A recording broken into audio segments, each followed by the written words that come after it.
देखिए, भास्कर समूह न केवल भोपाल मध्य प्रदेश देश बल्कि दुनिया का एक सशक्त मीडिया माध्यम है और निश्चित तौर पर कोविड-19 कोरोना के समय उन्होंने जो जिस तरह से रिपोर्टिंग की, चाहे वो आंकड़े मौत के आंकड़े हों, ऑक्सीजन की कमी, जिस तरह से remdesivir injections, black fungus injections की कमी और ओवरऑल जो सिस्टम फेल हुआ कोरोना में।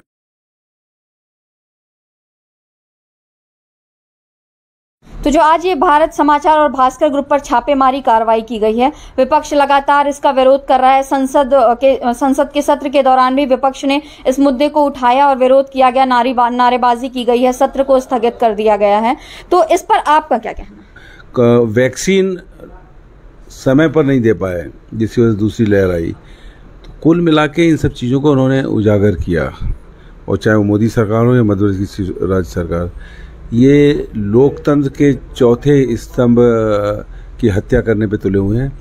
चाहे फिर वो प्रिंट मीडिया हो, चाहे इलेक्ट्रॉनिक मीडिया हो, चाहे सोशल मीडिया हो, इन सब पे लगातार दबाव डालना और जो ये चाहते हैं वो चीज़ें छपें, वो चीज़ें दिखाई जाएं, ये इनका प्रयास रहता है। इसीलिए पेगासस जैसी इन्होंने जासूसी कराई और उसके माध्यम से लोगों के बारे में जानकारी लेके उनको हरास करना, ये सब मामले इनके रहे। इसकी मैं निंदा करता हूँ और मुझे जानकारी मिली है कि इनका जो कल पूरे देश के अंदर भास्कर प्रकाशित होगा, उसमें एक पेज खाली रख के एक काला दिवस या घोषित इमरजेंसी की तरह इन्होंने काम किया है। इसकी जितनी निंदा की जाए कम है, क्योंकि लोगों की आवाज़, आम जन की आवाज़ ये भास्कर या दूसरा मीडिया दे रहा है। उसको पूरा अधिकार है अपनी बात करने का, जनता की आवाज़ को उठाने का। की आवाज़ जो चौथा स्तंभ है, इसको दबाने की कोशिश की जा रही है, इसको हत्या करने की कोशिश जा रही है। और मैं समझता हूँ कि ये कहीं न कहीं आम जन की आवाज़ को दबाने का प्रयास है, लेकिन जनता समय आने पे इसका जवाब देगी।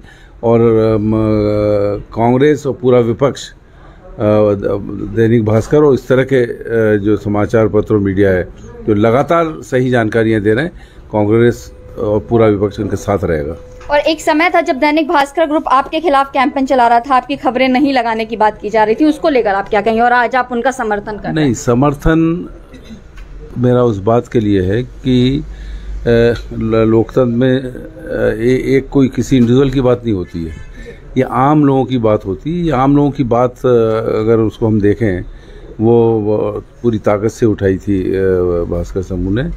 मैंने जैसे बताया कि ऑक्सीजन की कमी, रेमडेसिविर इंजेक्शंस न मिलना, वैक्सीन न लगना, और जिस तरह से ऑक्सीजन वजह से लोग जान गई। और आंकड़े जो मौत के थे, क्योंकि वो मौत के आंकड़े हम भी बताते थे। कमलनाथ जी पर जब FIR हुई तो हम थाने गए और बताया कि ये आंकड़े हैं, जिसको कम बता रहे थे, उन्होंने कहा लागू हैं। तो ये चीज़ें निश्चित तौर पर भास्कर समूह ने उस समय, जब बहुत ही दर्दनाक समय था, उस समय उठाई। तो वो है, एक इंडिविजुअल के प्रति अगर उनका कोई रुख हो, उससे कोई फर्क नहीं पड़ता।